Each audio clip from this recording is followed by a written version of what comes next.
kita kameranya, kita akan segera lanjutkan lagi sesi kita. Ya, yuk. Kemudian kita cek lagi ya kesiapannya Bapak Ibu semua. Kalau memang sudah siap untuk melanjutkan sesi kita. Tadi terakhir Pak Tan itu sampai di 60 nama tuh ya, 60 nama dan kita dah lengkap itu subjek talent recruitment. Sekarang kita masuk talent retention. Ya. Kita akan masuk ke retention, Bapak Ibu, untuk itu yuk. Mari kalau memang siap. Ini juga tadi untuk ada hal-hal yang di awal ditanyakan oleh Pak Hartomo, gimana kalau saya mengaktifkan agent saya ataupun existing agent saya gimana? Nah, di sini juga kita akan bicara tuh di masalah retensi ini atau mempertahankan agent. Oke, kalau memang sudah siap, yuk boleh nyalakan semua mic-nya, kita tunjukkan kesiapan kita dengan sekali lagi kita yell-yell dulu Bapak Ibu ya, dan kita akan lanjutkan. Siap ya? 1, 2, 3, Verge Ade.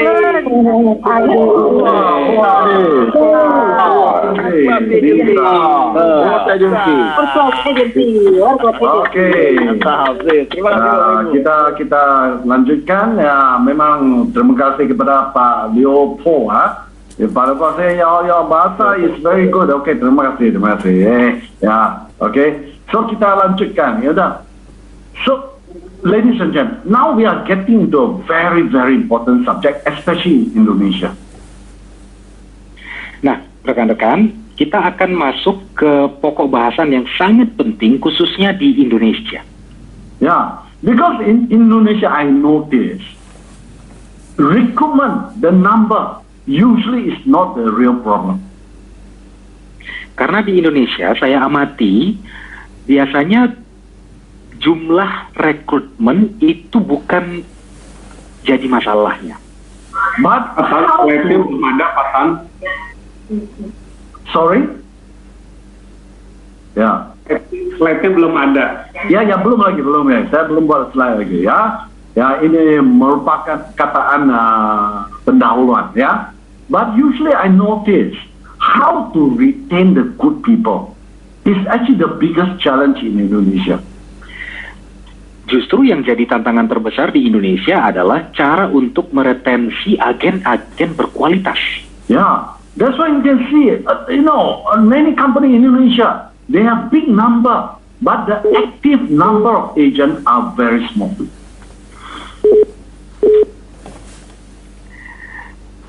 Sorry, Mr. Tan.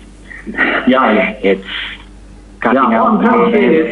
In Indonesia, if you look at all the companies, yeah, usually they don't lack of number, yeah, but the real active agent number is very small. Ya, jadi kalau di Indonesia itu tidak, ya, jadi kalau di Indonesia itu sebenarnya tidak kekurangan dari jumlah total agentnya ya, tapi biasanya aktif agent yang real yang sebenarnya itulah itu biasanya jadi masalahnya. Yeah. So today.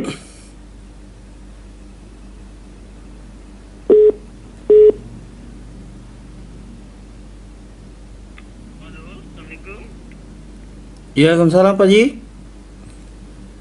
Saya sudah telepon dia itu, kaget saya Pak. Sedikit sekali saya. Kan yang aktif pun juga produktivitasnya tidak tinggi-tinggi banget gitu loh. Mungkin hanya kurang dari 1 case per minggu. Yeah, and also the retention rate. The 30-month retention is less than 30%. 25-month retention is less than 15%. Dan juga tingkat retensi mereka juga rendah gitu ya. Jadi setelah 13 bulan mungkin hanya 30% yang bertahan di bisnis ini. Setelah 25 bulan hanya 15% saja yang bertahan di bisnis ini. Ya, kurang ya. So after a while all leaders get tired. I talk to many leaders in many markets. I ask them, how come you don't recruit? They tell me, Mr. Tan, I'm so tired.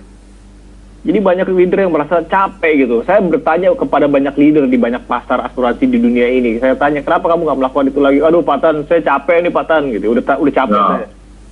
So it is not true that leader doesn't want to recruit. But the fact is, they have been trying, yeah, and they cannot retain the people after a while. They get very tired. Jadi tidak benar bahwa leader itu tidak mau melakukan atau malas melakukan perekrutan. yang terjadi adalah karena setelah mereka merekrut, akhirnya mereka tidak bisa mempertahankan agent dan akhirnya lama-kelamaan mereka capek gitu untuk melakukan perekrutan. So we need to ask ourselves this question: how come these three ratio are so low? The activity ratio, productivity ratio, and the retention ratio. Nah, jadi kita perlu bertanya kepada diri kita sendiri, mengapa 3 angka rasio ini kok rendah ya? Yaitu tentang activity ratio-nya, rasio aktivitas, rasio produktivitas, dan juga rasio retensi atau pertahankan agent kita ini. Yeah. So, ladies and gentlemen, today I'm going to share with you why. Yeah, why the three ratio are so low. In fact, you can actually improve these three ratio. Kita perlu. Oke, silakan Pak Wahyu. Jadi kita perlu tanya kenapa ketiga rasio ini sangat rendah, padahal sebetulnya kita bisa meningkatkan angkanya. Yeah, okay. So ladies and gentlemen, if you really remember, I shared this video. Yeah, Norman Levin said as a leader, yeah, no matter how much you improve in your production, but if your net manpower don't increase, your agency is shrinking.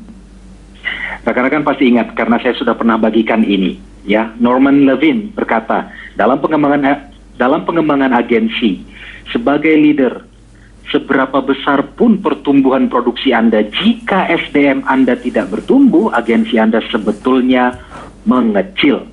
Yeah, and what Norman Levin is trying to tell you is the retention. Yeah, you have to bring in and you have to retain the people. Inti dari pernyataan Norman adalah sebetulnya retensi, ya, pentingnya mempertahankan agen-agen berkualitas. Yeah, and then of course Pak Tan Kahong say no, the increase the number must be the right agent. Dan tentu saja Pak Tan Kahor juga berkata bahwa yang meningkat itu, jumlah SDM yang meningkat itu haruslah SDM agen-agen yang baik, yang berkualitas. Yeah, and what I'm trying to tell you is about productivity. Dan inti dari pernyataan saya adalah produktivitas. Yeah. So in fact, when you talk about retention, you have to look at these two things together. Ketika kita mengamati retensi, kita harus melihat dua hal ini secara bersamaan. Okay? So when you talk about retention, of course, you start with effective recruitment. Tentu saja, dalam retensi kita awali dengan perekrutan yang efektif. Yeah, you need to bring in the right talent. Yeah, just like if you plant the wrong seed, you cannot get the right fruit. Yang perlu kita rekrut adalah orang-orang yang tepat, seperti menanam. Kalau kita menanam bibit atau benih yang salah, tentu saja buah yang kita petik jadi buah yang keliru juga. In fact, I get a bit surprised. A lot of leaders, they actually know the retention is going to be low because when they talk to when they bring in the new recruit, their positioning is, come lah, join me lah, whether you produce or deliver is okay, So you cannot expect them to produce. Dan saya agak kaget juga ya, karena melihat banyaknya leader yang mereka sebetulnya sudah tahu tingkat retensinya bakal rendah, karena ketika mereka merekrut, positioning atau cara mereka memosisikan tawarannya adalah, ya sudah ayo gabung saja, nanti mau produksi atau tidak, ya terserah seperti apa jalannya. Ya tidak usah heran kalau retensinya rendah. Yeah, I think you all very familiar. The position is, come lah, join lah, try lah, kalau boleh lah, tak boleh lah, tak apa, ya. So when you do your recruitment approach like that, your retention cannot be high. Mungkin Anda sudah akrab ya dengan narasi perekrutannya ya, ayo dicoba dulu begitu. Nah, kalau pendekatan atau pemosisian Anda seperti itu, kita tidak bisa berharap bahwa retensi kita akan baik. Yeah, just like we tell our children, cubalah, go for good result. Ya, cubalah. Kalau tak dapat good result, it's okay. Your children will never go for it. Sama seperti kita berkata kepada anak kita misalnya, dicoba dulu, kalau hasilnya bagus ya boleh, kalau enggak ya enggak apa-apa. Jadi seperti tidak ada motivasinya, mereka tidak akan bisa mencapai hasil yang diinginkan. Yeah. So, with effective recruitment, then you are going to create a stronger productivity. Dengan rekrutmen yang efektif, Anda akan menghasilkan produktivitas yang kuat. Yeah, and with strong productivity, then you are going to have good retention. Dengan produktivitas yang kuat, Anda akan mendapatkan retensi yang bagus. And when you retain a lot of good people, you build a very productive culture, then you attract better talent to join you. Ketika Anda berhasil mempertahankan agen-agen yang berkualitas, orang-orang berbakat, dan muncullah budaya produktif yang tinggi, Anda akan mampu memikat talenta-talenta baru yang lebih baik. Yeah. So when we talk about retention, we talk about developing our agency, we must look at these three things together. Ketika kita melihat peta retensi kita, pertumbuhan atau perkembangan agensi kita, kita harus memperhatikan ketiga elemen ini. Yeah. So just like when we look at a company, you know, whether this company is good or bad, we look at the earning per share, EPS. Nah, seperti saat kita mencoba menilai sebuah perusahaan, dia bagus atau tidak produktivitasnya, yang kita lihat itu adalah EPS-nya atau earning per share, laba per saham. Yeah. So in retention and productivity of agency, we also look at EPS. Dalam retensi dan produktivitas agensi, kita pun melihat elemen yang sama, EPS. Kenapa? E means the entry positioning. How do you engage the new agent to join you? What is the positioning that you talk to them? E adalah entry positioning atau pemosisian di awal bergabung. Bagaimana cara Anda melibatkan agen baru, cara Anda berinteraksi dengan calon agen baru untuk bergabung. Yeah. In fact, this topic we already talk about it in the last subject on talent recruitment. Topik ini sudah kita bahas di pokok bahasan yang terakhir ya, tentang perekrutan orang berbakat. Yeah. Then after that, the P means what is your pre-contract preparation? How do you prepare this agent before even he join you?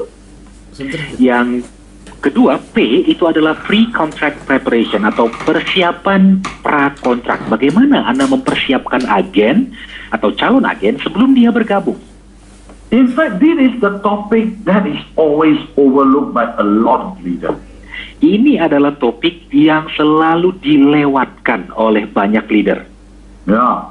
So after an agent attended BOP, when they get excited, the leader will just didn't actually prepare them. Yeah, before they sign the contract to join you. Banyak kandidat setelah mereka mengikuti BOP tidak dipersiapkan oleh leadernya sebelum akhirnya resmi bergabung dengan agensi itu. Yeah, because from BOP until they officially join you, it may take 2-3 weeks or even a month. So during this period, these potential agents, their spirit, yeah, their semangat already dying off. Karena jarak waktu antara BOP dan resmi bergabung itu bisa 2-3 pekan atau bahkan sampai 1 bulan. Sehingga banyak dari kandidat ini yang semangatnya sudah mulai redup. Yeah. So the excitement, yeah, semangat. So by the time after they join, they actually will not have the stamina and energy to start producing. Sehingga ketika mereka bergabung, setelahnya staminanya sudah tidak ada lagi untuk memulai produksinya. Yeah. And then the third S means, yeah, the strong start. How do you prepare them after they join you? Yeah, the first 30 to 90 days. S itu berarti strong start atau awal yang hebat. Bagaimana Anda sebagai leader mempersiapkan mereka agar awalannya kuat dalam 30 sampai 90 hari setelah jadi agen? Yeah. So if you want to have a high retention, you need to do this three things properly. Kalau Anda menginginkan tingkat retensi yang tinggi, Anda harus melakukan dan mempersiapkan 3 unsur ini dengan benar. Yeah, in fact, my experience, leader who do these three things in a proper manner, their 13-month retention can go up to 60 to 70%. Dan dari pengalaman saya melihat leader yang berhasil memastikan kualitas dari 3 unsur ini, EPS ini, retensi bulan ke-13 mereka itu bisa di atas how many percent? Mr. 60 to 70%. 60 sampai 70%. Okay? So now let me share with you how to do these 3 things properly. Baik, saya akan bagikan kepada rekan-rekan cara untuk melakukannya dengan baik dan benar. Yeah. On element number 1, entry position, as I mentioned, we already discussed in the last chapter. Untuk elemen yang pertama, entry positioning atau posisi awal bergabung, ini sudah kita bahas di bab bahasan kita sebelumnya. Yeah. But I want to add on 1 element on selection. Tapi saya ingin tambahkan 1 elemen lagi, seleksi. Yeah. So during your recruitment process, yeah, you must prepare to reject the obvious. Yeah. The people that you know he's not going to make it, you must prepare to just don't let them in. Dalam proses perekrutan Anda harus siap untuk menolak kandidat yang memang tidak cocok untuk Anda, yang Anda anggap tidak sesuai dengan kriteria Anda. Example, you have a coconut farm. Yeah. If I allow you to choose only 2 haiwan to help you in your coconut farm, which haiwan are you going to choose? Misalnya Anda punya perkebunan kelapa. Kalau saya meminta Anda untuk memilih salah satu hewan di sini untuk membantu perkebunan kelapa Anda, hewan mana yang Anda pilih? Kalau kita cuma boleh select 2, ya. Kalau So boleh pilih pilih 2, ya. I'm sure the animal that can help you is the monkey and the cow. Yeah, monkey help you to pluck the coconut, the cow help you to carry the coconut.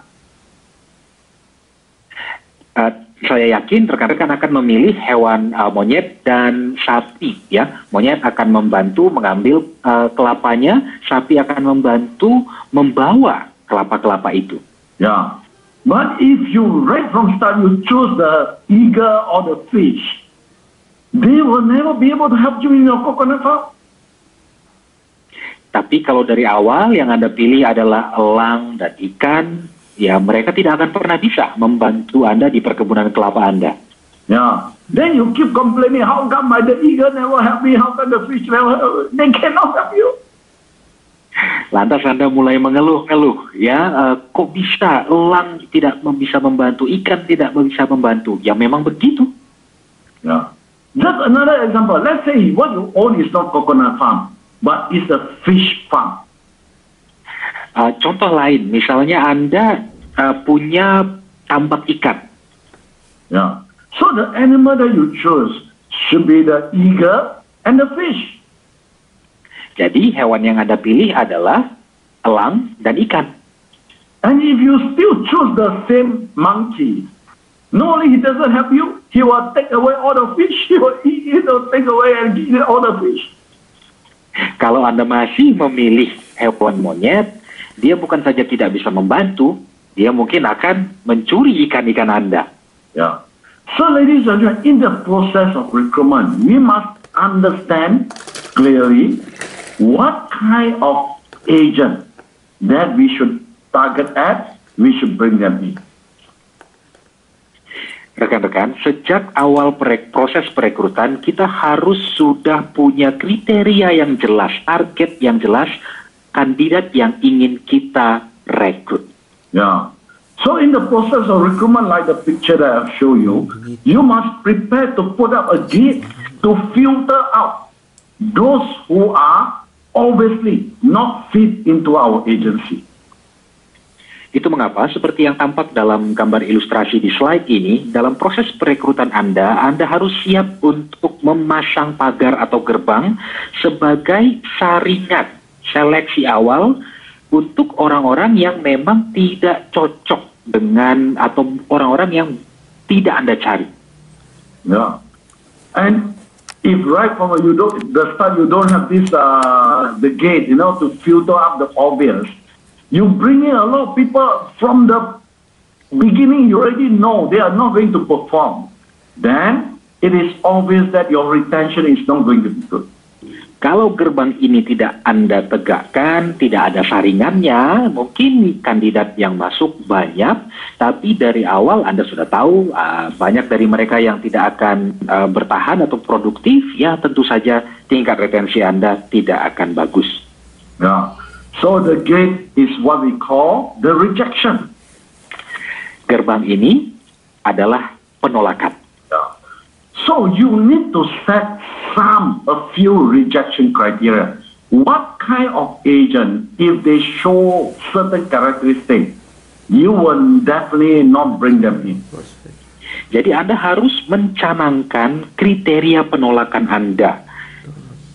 Orang seperti apa yang kalau dia punya ciri atau karakter tertentu yang sudah pasti Anda tolak, tidak Anda terima. We have conducted a survey on agent who actually resign, who actually leave the company. Kami telah mengadakan survei untuk agen-agen yang sudah resign atau mengundurkan diri dari perusahaan. Yeah. In fact, about 30% of them tell us, right from the start, they have no intention to do it in the business. 30% dari respondennya menyatakan ya, mohon di mute mikrofonnya rekan-rekan, mohon bantuannya. 30% dari responden survei ini menyatakan bahwa sejak awal mereka tidak punya niat untuk bergabung dan bekerja di bisnis ini. And we ask them, then how come you still join? They say because the leader keep coming, keep pestering and all that. No choice, to oblige him, I just join, but I will not do. Ketika ditanya, lalu mengapa Anda tetap bergabung ke bisnis ini? Jawabannya, ya karena terus dikejar-kejar sama leadernya. Akhirnya ya saya menyerah dan akhirnya bergabung. Tapi memang tidak ada niat untuk mau sukses di sini. Yeah. So ladies and gentlemen, you need to set up some criteria. What kind of people that you definitely don't want? Don't bring them in. Because you bring them in, they are not going to perform. Itulah mengapa penting bagi kita untuk menetapkan kriteria tertentu, tipe-tipe orang yang memang tidak kita inginkan, sehingga kita sudah langsung tahu sejak awal orang-orang itu tidak akan kita rekrut.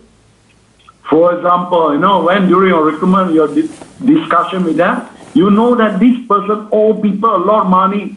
He joined because he just want to earn fast money. Then you should reject him already because you bring him in. He take away all premium, he run away.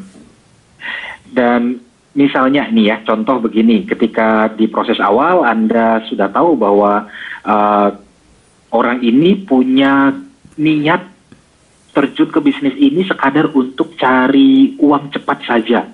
Ya sudah, jangan diterima, karena bisa jadi perilakunya nanti premi dari nasabah dibawa lari. Yeah, these people will never retain long in the business.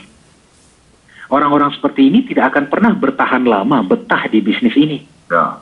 Another example, if this person tell you, I never believe in life insurance. In fact, I hate life insurance. But because I got no job, okay lah, I try it lah. So ladies and gentlemen, no point to bring these people in. You know that he is not going to perform. Contoh lainnya, kalau misalnya si kandidat bilang, saya nggak suka asuransi, malah sebetulnya benci. Tapi apa daya, saya lagi nganggur, ya sudah saya cobalah. Nah, rekan-rekan, orang seperti ini jangan direkrut karena sudah pasti tidak ada performanya. Another example, this person tell you, okay, I can join you, but leave me alone. Don't ask me to come for training, meeting. If I got case, I submit. If I don't got case, just leave me alone. Ladies and gentlemen, don't bring him in. You bring him in, they just give you one number. Input one number, but you know that they are not going to perform. Contoh lainnya lagi, kalau misalnya kandidat bilang di proses awal bahwa oke, saya gabung Pak, Bu, tapi saya jangan diganggu-ganggu ya, tidak usah disuruh-suruh ikut training, ikut sesi pelatihan dan lain sebagainya ya. Nah, rekan-rekan, orang yang seperti ini juga jangan direkrut, karena nanti kalau dia sudah bergabung, dia paling cuma kasih satu case saja. Setelah itu sudah tidak ada lagi perannya. Jadi tidak akan bisa membantu perkembangan agensi Anda. Another example is some agent have very bad character. When you talk to him, he very rude, no manner, never punctual, all that. No point to bring them in because you cannot manage that. Yeah. Contoh yang berikutnya lagi, ada orang yang memang perangainya buruk gitu ya. Jadi tidak tahu sopan santun, kalau ngomong kasar, suka tidak tepat waktu. Rekan-rekan, orang yang seperti ini juga jangan direkrut, tidak ada gunanya. Yeah. So in short, what I'm trying to tell you is, you cannot have a false, expectation. Singkatnya, yang ingin saya sampaikan ke rekan-rekan adalah bahwa jangan sampai ada ekspektasi yang dipaksakan. Ya, mungkin palsu, ya. So you need to reject those that are obvious. You know it for sure they are not going to perform. Don't bring them in because they are going to pull down your retention. Yeah, if you continue to do that, your retention will never go up. Jadi sejak awal Anda harus siap menolak orang-orang yang sudah jelas-jelas tidak masuk kriteria yang Anda inginkan. Jangan direkrut, karena bagaimanapun juga nanti dia akan menyeret turun tingkat retensi agensi Anda. Yeah. And you are going to, at the end, you're going to find out a lot of agents who are inactive, who are not performing all that. Then it build a very low productive culture. Sehingga nanti kalau pada akhirnya tingkat retensinya rendah, tingkat produktivitasnya rendah, akan muncullah budaya atau kultur yang tidak produktif. Yeah. Okay? So after reject the obvious, then those who pass your screening process, you may bring them in, then you must have a process to observe and select them. Nah, jadi setelah yang sudah jelas-jelas tidak cocok itu Anda tolak, sisanya Anda boleh bawa masuk untuk diikutkan ke dalam proses seleksi lanjutan. Anda amati dan kaji mereka. So today what I'm trying to tell you is in Asia, selection is not to reject them. Selection are those people who already join you. You observe them, see whether you can help them or not.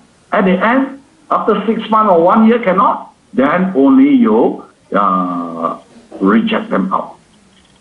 Jadi, untuk konteks Asia, rekan-rekan, seleksi itu definisinya bukan untuk menolak mereka, tetapi untuk memberikan kesempatan bergabung dan membuktikan diri, melihat, mengamati dalam 6 bulan sampai 1 tahun, apakah memang terbukti kinerjanya. Kalau ternyata tidak, baru bisa ditolak lagi. Yeah, okay. So in Asia, selection is actually a process of development for the new agent. See whether this person can be developed.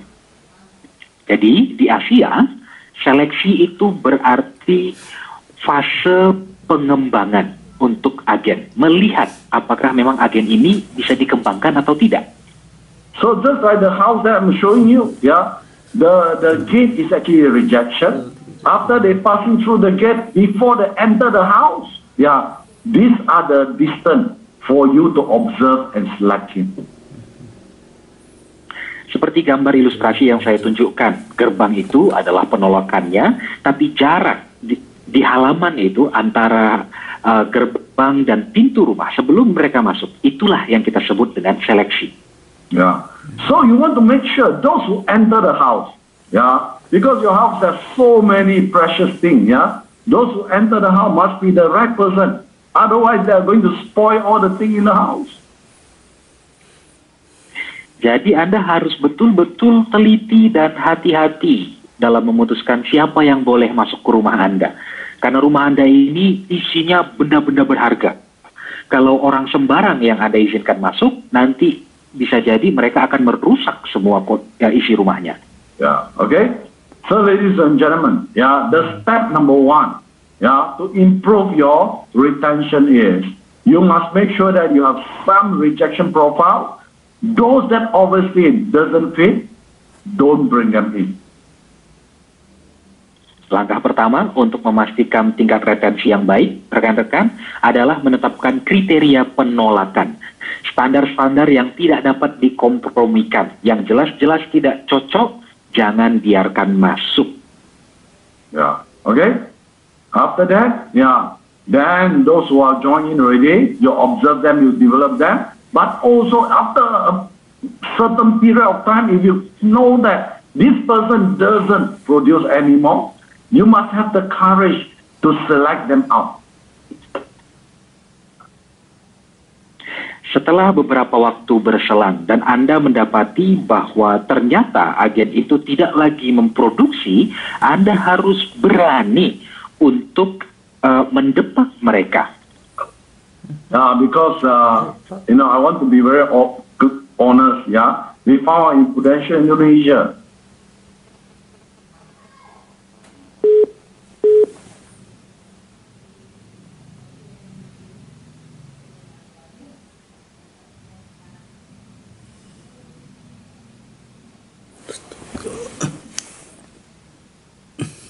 Ya Allah.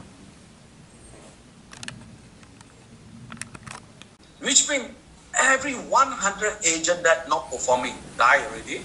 We notice 30 of them should, in the first place, should not have bring them in. Artinya apa? Dari 100 orang agen yang tidak lagi produktif atau punya performa yang 30 diantaranya memang sudah semestinya tidak direkrut sejak awal. then another 30% die because we didn't prepare them well before they sign the contract. Dan 30% berikutnya akhirnya mati produksinya karena kita tidak mempersiapkan mereka sebelum mereka menandatangani kontrak keagenannya. They may have attended the BOP and indicated very excited, but because from the BOP until the contract period, we never do the proper thing to keep them excited. Yeah, by the time they sign the contract, they already lost all the fire. Yeah, they may not even know, forget about the reason why they get excited. Mereka mungkin datang ke BOP dan terlihat bersemangat. Tetapi karena kita tidak mempersiapkan mereka sebelum menandatangani kontrak keagenan, nyala semangatnya itu sudah padam. Dia sudah kehilangan semangat dan bahkan mungkin lupa apa yang membuatnya ingin bergabung ke agensi Anda. Yeah. Then another 40% die because after they join, we never give them proper coaching in the first 90 days. Yeah. So after 90 days, they actually just become inactive and not performing anymore. 40% yang berikutnya itu mati secara produksi karena kita tidak pernah memberikan coaching yang baik dan benar dalam 90 hari pertama mereka. Yeah. So today the reality is, we look at most leaders, yeah, the leader focus is only after 90 days. Nah, realitasnya saat ini adalah rekan-rekan, banyak leader yang hanya fokus pada masa setelah 90 hari pertama. Yeah, then it's already too late. Yeah, it's already too late. A lot of agents have already died along the way. Sudah terlambat dan sudah banyak agen yang putus di tengah jalan. Ya, putus. Ya, is a better word. Ya, memang kata bagus. Putus di tengah jalan. Ya, okay. So, ladies and gentlemen, if you look at it, ya, observe, ya, today, from BOP until contract, ya, a lot of time when this candidate indicated that they are interested to join, most leaders make the wrong approach. Nah, rekan-rekan, kalau kita perhatikan selang di antara BOP hingga penandatanganan kontrak, seringkali leader menggunakan pendekatan yang salah. Yeah. In between, he may last about a few weeks, and all that.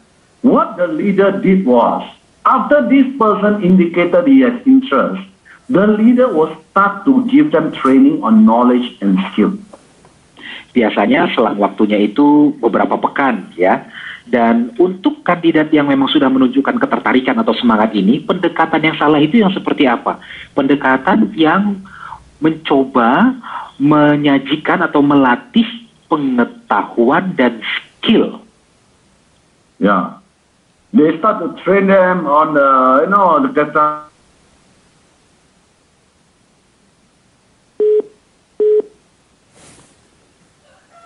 agen ini untuk menambah pengetahuan produknya, keterampilan menjualnya, prosedurnya, dan lain-lain. Yeah. And if you do that, ladies and gentlemen, this person is dying. Dan kalau Anda sebagai leader melakukan itu, rekan-rekan, kandidat ini sudah sekarat. Yeah. And even later he join you, what you get is a head count, not a real agent. Dan nanti ketika dia bergabung dengan Anda, yang Anda dapatkan itu bukan agen yang sesungguhnya, tetapi hanya jumlah saja yang bertambah. Yeah. Because all the fire already gone. Yeah, it's no longer fire, the excitement and all that. Karena nyala semangatnya sudah betul-betul padat. Tidak ada lagi sisanya. What we should do is, after BOP, if this person indicated interest, we should give them more on the belief and the attitude towards the business. Yang sepatutnya dilakukan leader, pendekatan yang diambil adalah memberikan belief and attitude, keyakinan dan sikap terhadap bisnis ini. Yeah. Okay, build their confidence. Yeah, build their passion, their conviction towards the business. Bangun rasa percaya dirinya, bangun hasratnya, dan bangun keyakinannya terhadap bisnis ini. Yeah, yeah. Keep his spirit, yeah, his excitement until after he get contracted. Jaga agar semangatnya itu tetap menyala hingga dia menandatangani kontrak. But what I'm trying to say is, doesn't mean that the knowledge, the product, all these you should not train them. Yeah, in fact the ratio should be 30%, 70%. Tapi bukan berarti pengetahuan dan skill itu tidak penting ya. Proporsinya itu 30% pengetahuan dan keterampilan, 70% keyakinan dan sikap. Yeah, but today we found out most training on new agent is 90% on product and skill and all that, only 10% on the, sikap. Memakan waktu kurang lebih 50 menit. Mohon bantuannya untuk memute. Ya, terima kasih. Tapi kenyataannya sekarang ini kita lihat bahwa semua pelatihan agen baru itu 90% fokus pada pengetahuan dan keterampilan dan tinggal 10% saja sikap dan keyakinan. Yeah. So I want to share with you why is that so? Nah, saya akan tunjukkan mengapa demikian. Yeah. There are a few principles on adult learning. Ada beberapa prinsip yang harus kita ketahui terkait dengan pembelajaran orang dewasa. Yeah. Ladies and gentlemen, our mind have certain capacity. Rekan-rekan, pikiran kita ini punya kapasitas tertentunya. At one particular point of learning, usually, we can only accept 5 key pieces of information. Dalam satu kali kesempatan belajar, biasanya kita hanya bisa menerima hingga 5 keping informasi utama. Yeah. So if you try to give him more, the mind will never be able to accept. Jadi kalau kita mencoba memberikan lebih dari itu, pikirannya tidak akan sanggup menerima. And if the topic is something that he likes, exciting, then he may add on 2 more. He can take in 7 pieces. Kalau misalnya topik tersebut topik yang dia minati atau sukai, dia bisa tampung 2 lagi. Jadi totalnya 7 keping informasi penting. But if the topic is something that he is not interested, then he will be -2. He can only take in 3 pieces of key information. Tapi jika topiknya itu tidak dia sukai atau minati, justru berkurang 2. Jadi tinggal 3 keping informasi penting. Yeah. And for any new agent who haven't really contracted yet, the training on knowledge and skill are usually very dry and not exciting. So most agents, no matter how much you give it to them, they are only able to take in very limited. Khususnya untuk agen atau calon agen yang belum lagi menandatangani kontraknya, Informasi terkait dengan pengetahuan, keterampilan, produk, dan lain sebagainya itu kan biasanya kering dan tampak seperti tidak seru gitu. Jadi mereka hanya bisa menerima sedikit saja dari informasi-informasi itu. Yeah. That's why during this period, if you train him on not attitude and belief, which is more exciting, motivation and all that, then ladies, he's prepared to accept more. Itu kenapa di kurun waktu ini, kalau yang Anda berikan itu lebih banyak adalah keyakinan dan sikap, motivasi, pompa semangat, dia akan jadi justru jauh lebih bersemangat dan siap menerima lebih banyak. And not only that, yeah, if the information that you share with him is knowledge-based. Nah, selain itu, jika informasi yang Anda bagikan kepadanya adalah pengetahuan, usually after 24 hours, 30% were lost, they can only retain 70%.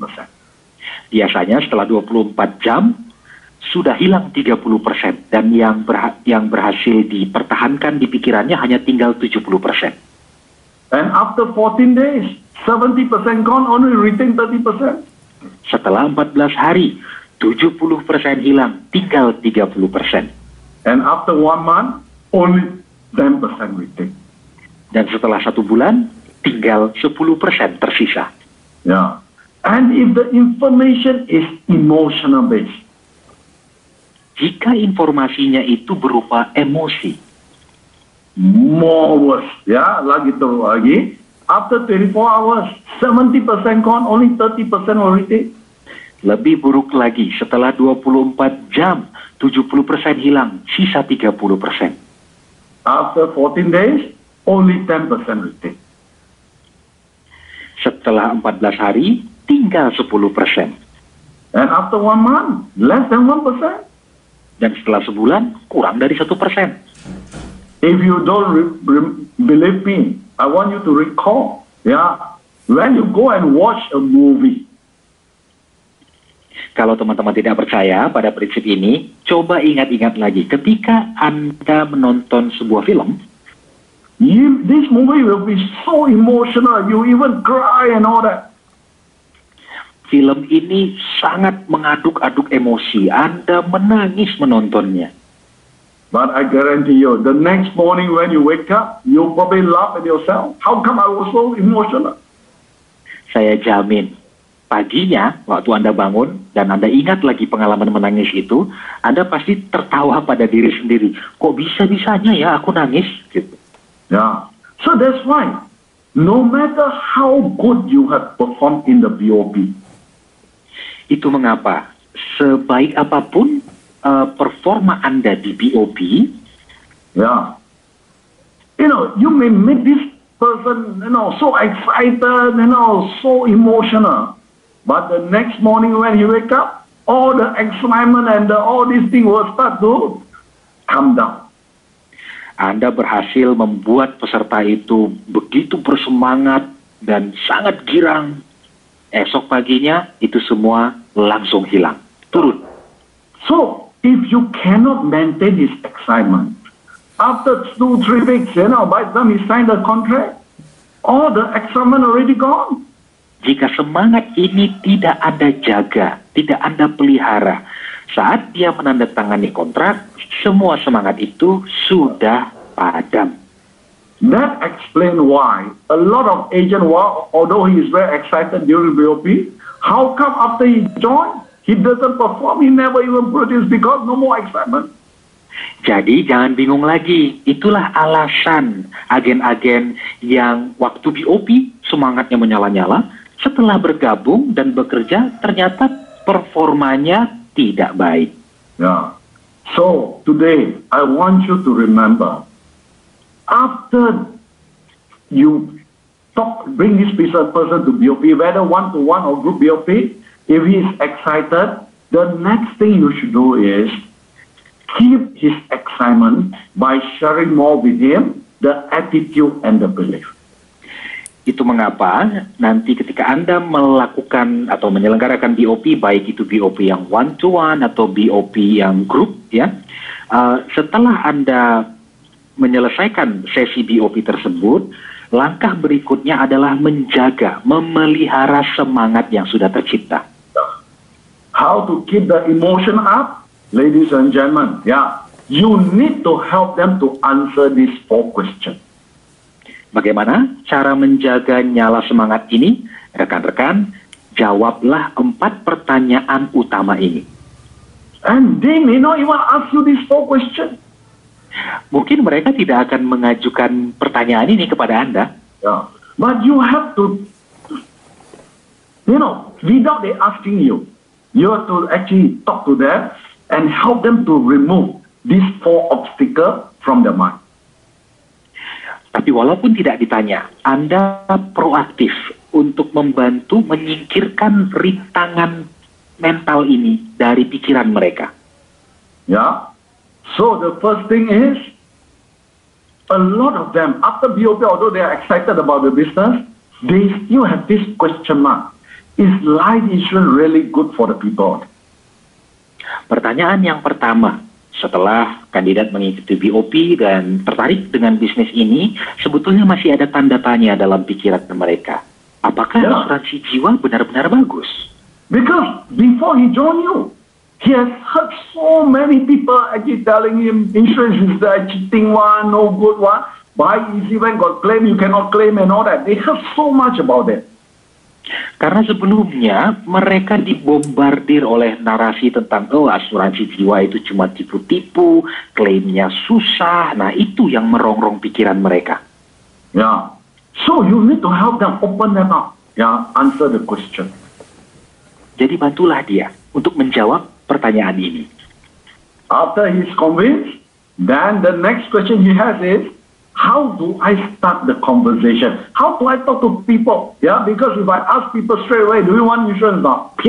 People say, no, don't talk to me about insurance. Dan setelah dia teryakinkan untuk pertanyaan kunci yang pertama, tanda tanya kedua yang masih ada di pikirannya, bagaimana saya mengawali percakapannya, pembicaraannya dengan prospek? Karena kalau saya langsung bilang, hey Pak, Bu, mau beli asuransi, langsung, sudah, pergi kamu sana, tidak usah ketemu saya lagi. Yeah, so even they are excited, but this fear will slowly, eaten them up, and after a while, if you never help them to answer, they are going to lose all the excitement. Jadi walaupun semangatnya sudah terbangun, rasa takut ini akan perlahan-lahan menggerus semangat itu sedikit demi sedikit hingga akhirnya hilang. Yeah. And the third thing after you having to answer this already, the third thing is he's convinced already. Yeah, he believes already. Then the third question he asks is, if I really committed into this business, are you sure this business can help me to achieve all my aspiration?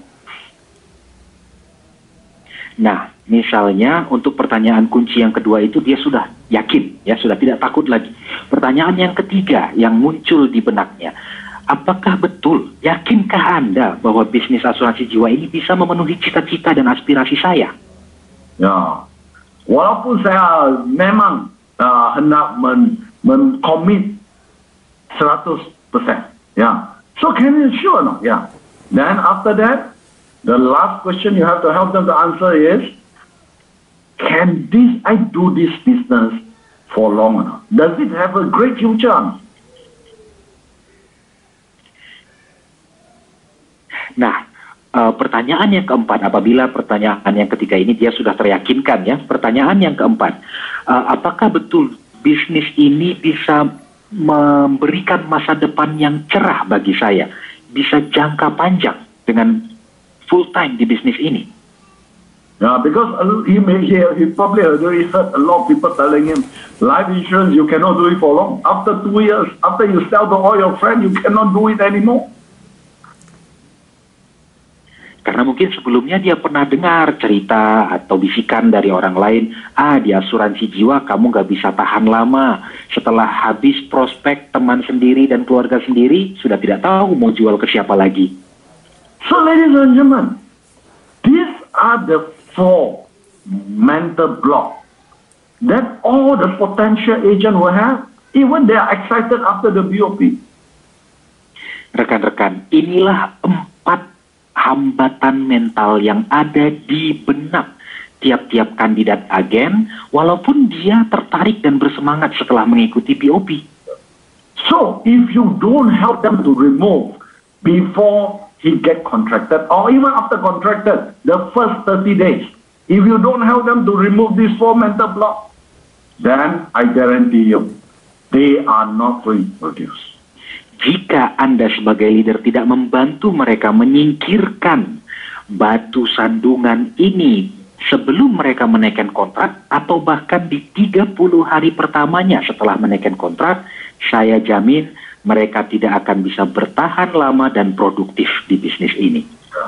So now you understand why a lot of new agent after joining, the activity so low, productivity so low, the retention so low, because we didn't do the correct foundation building in the early phase.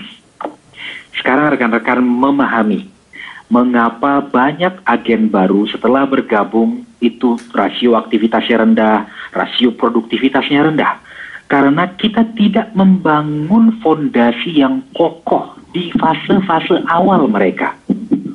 So after the agent not producing, the leader start to ask, how come the agent I brought you in and you never produce? Because you have not helped him to remove these 4 mental blocks. Jadi kalau ada leader yang bertanya-tanya setelah beberapa saat bergabung di agensinya, kok bisa agen ini yang saya rekrut ini tidak ada produksinya? Karena Anda belum membantunya menyingkirkan 4 rintangan batin tadi. So, how to help him to answer these 4 questions? Ya, bagaimana kita boleh bantu mereka untuk mengatasi keempat mental block itu? Number 1, share with him the 10 golden purposes of life insurance. Yang pertama, bagikan kepadanya 10 tujuan tertinggi asuransi jiwa. Yeah. Tell him how life insurance can help people to manage, to solve a lot of the problem that they are facing in life. Ceritakan betapa asuransi jiwa bisa membantu orang mengelola, mengatasi masalah-masalah yang dihadapinya. Make this new agent convinced, this is something, this life insurance is something that everybody will need to have. Yakinkan agen baru ini bahwa asuransi jiwa adalah sesuatu yang harus dimiliki setiap manusia. In fact, today, it is no longer an option, it is a necessity. Bahkan, zaman sekarang ini asuransi itu bukan lagi pilihan, tapi sudah jadi kebutuhan. No. And if you do it correctly, you may even make him so excited that, everyone not only need one life insurance, but they need multiple life insurance in order to have a risk-free life. Anda bahkan bisa menambahkan agar dia jadi lebih bersemangat bahwa setiap manusia butuh bukan hanya satu, tetapi banyak polis asuransi agar dia bisa menanggulangi berbagai risiko yang dihadapinya di hidup ini. Make him feel proud to become an insurance agent.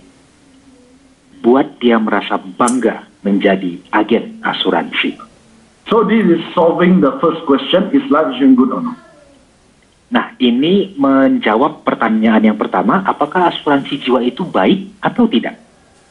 The second, then he will ask, how do I start conversation? Share with them the 18 concept, C concept. Untuk menjawab pertanyaan, bagaimana saya mengawali membuka percakapannya dengan calon nasabah? Bagikan konsep 18 C. C means simple, easy, effective. C itu simple, sederhana, easy, mudah, efektif, efektif. So you share with them. In fact, during the discussion, interaction, you don't have to ask people, you don't have to sell insurance. You just need to share the concept and make the prospect understand and realize why he need to buy. beritahu kepada si agen baru atau kandidat ini bahwa ketika Anda berinteraksi, berbincang dengan calon nasabah, Anda tidak perlu kok menjual asuransi.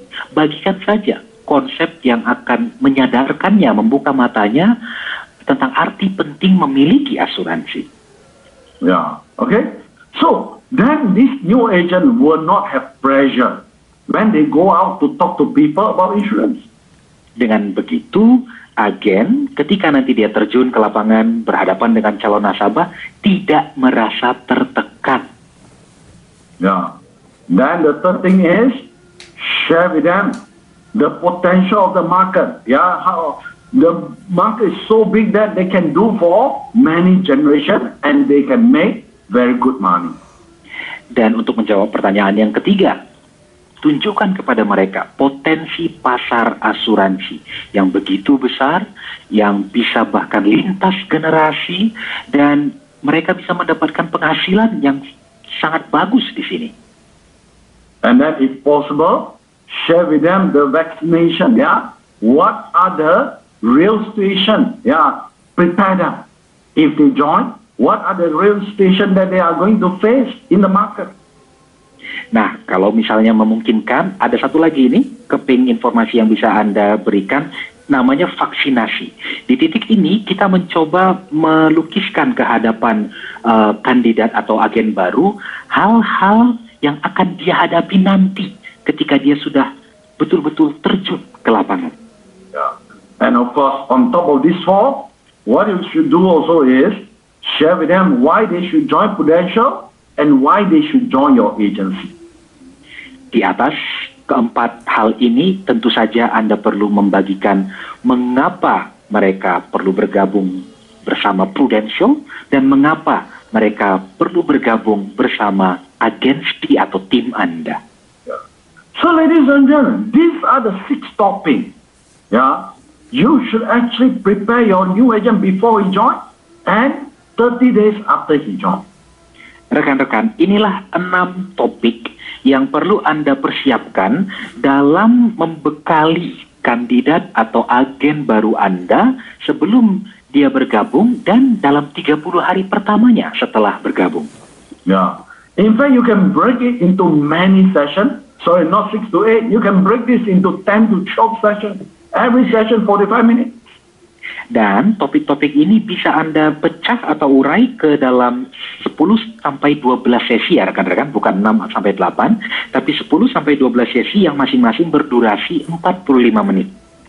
Yeah. So after BOP, every week you meet him maybe 2 times. Every time you use this topic to talk to him, make him excited. Yeah, make him excited. So every time after he seeing you, you become very excited. Setelah BOP, misalnya, setiap pekan Anda mungkin bertemu dengan dia 2 kali, dan 2 kali 1 pekan Anda terus menjaga nyala semangatnya, atau bahkan lebih marak lagi semangat tadi. Yeah. So if you can keep him excited for maybe 6 to 8 weeks, yeah, ladies and gentlemen, then after he joins, yeah, automatically he will go out to do and he will become productive.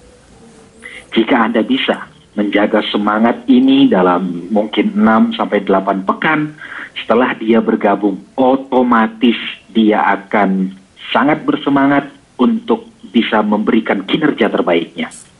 Okay? So ladies and gentlemen, yeah, so next week, I will share with you all these key topics, yeah. Minggu depan, rekan-rekan, saya akan jelaskan dan bagi